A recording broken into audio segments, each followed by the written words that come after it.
Doctor गरिबांची सेवा करणार. तू रे, मी वकील होणार आणि गरिबांसाठी लढा देणार. रोण्या, तू कोण होणार रे? मी फौजीत भरती होणार आणि दुश्मनाच्या मुसक्या आळून देशाचं रक्षण करणार. वार भावानो, पण हे सगळं आपण मराठी शाळेत शिकून पुढे जाऊ तवा होणार ना. वाडीतली मोठी माणसं आपल्याला साथ देण्यात आली ती. आता आपला लढा आपल्यालाच लढवला पाहिजे. पण लका गाण्या, आपण बारकी पोरं, आपण करणार तरी काय? भावा, आपण उंचीनं बारका असलो का नाही तरी बुद्धीनं काय मोठंच राहायचं. आपली मराठी शाळा म्हणजे नुसती शाळा नाही, तर आपल्या मराठी भाषेचा पाय आहे. आणि आपल्या माय मराठीचा पाय आपण खचून नाही द्यायचा.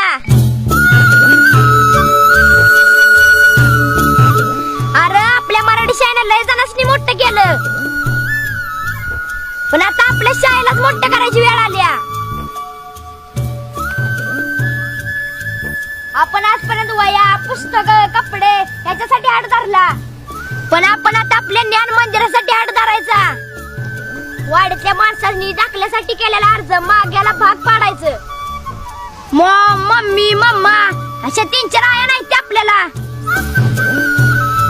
अरे, आपली मराठी मातृभाषा ही आपली आई आहे आणि आई एकच असती.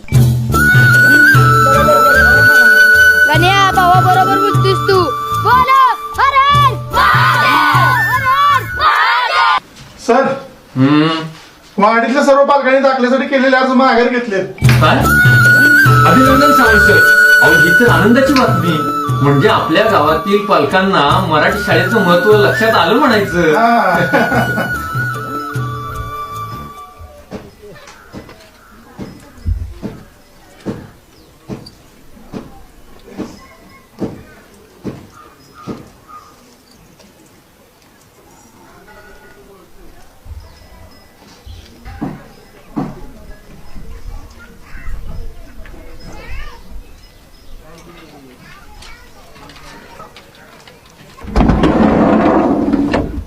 काय झालं म्हातारे?